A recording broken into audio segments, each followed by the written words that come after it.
Title: The Mafia Boss Who Ruled a City. Hoyat. The story of Al Capone. Imagine becoming the most feared man in an entire city before turning 30 years old. No one dared to challenge you. The police couldn't stop you.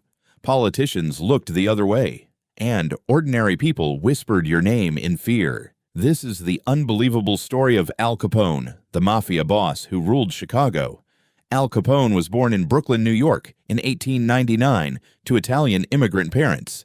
His family wasn't wealthy, and like many children growing up in poor neighborhoods, he was surrounded by crime from an early age. As a teenager, he joined street gangs. He wasn't known for being the smartest kid in school. He was known for something else. He was fearless. One day, while working at a bar, Capone insulted a woman. Her brother didn't appreciate it. He pulled out a knife and slashed Capone across the face. The wound left a permanent scar. From that day on, Capone became known as Scarface. Ironically, he hated that nickname for the rest of his life. In the early 1920s, America made a surprising decision. The government banned the production and sale of alcohol. This period became known as Prohibition. The goal was to reduce crime. Instead, it created one of the biggest black markets in American history. People still wanted alcohol. Someone had to supply it. And Al Capone saw an opportunity worth millions. He moved to Chicago and joined a powerful criminal organization. When his boss was killed, Capone quickly rose to the top. Soon, he controlled illegal alcohol, gambling, and other criminal businesses across the city. Every week, he earned enormous amounts of money. At the height of his power, experts estimate his organization made tens of millions of dollars each year.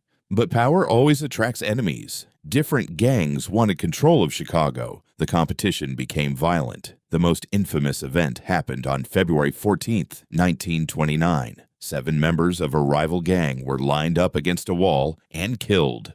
The incident shocked America. It became known as the St. Valentine's Day Massacre. Although many believed Capone was responsible, there wasn't enough evidence to convict him. Once again, he walked free. The public saw 2 different versions of Al Capone. Some viewed him as a ruthless criminal. Others saw a man who donated money, opened soup kitchens during hard times, and helped struggling families. But behind that public image stood a violent criminal empire built on fear, corruption, and intimidation. For years, the police failed to prove his involvement in major crimes. Witnesses disappeared. Evidence vanished. People were too afraid to testify. It seemed like Capone was untouchable. Then the government changed its strategy. Instead of trying to prove murder, they followed the money. Investigators discovered that Capone had never paid taxes on his enormous illegal income. In 1931, he was convicted, not for murder, not for organized crime, but for tax evasion. He was sentenced to 11 years in prison. Capone was eventually transferred to Alcatraz, one of America's most secure prisons. Life there was completely different. No luxury, no special treatment, no loyal followers, just prison walls. Over time, his health declined because of untreated illness.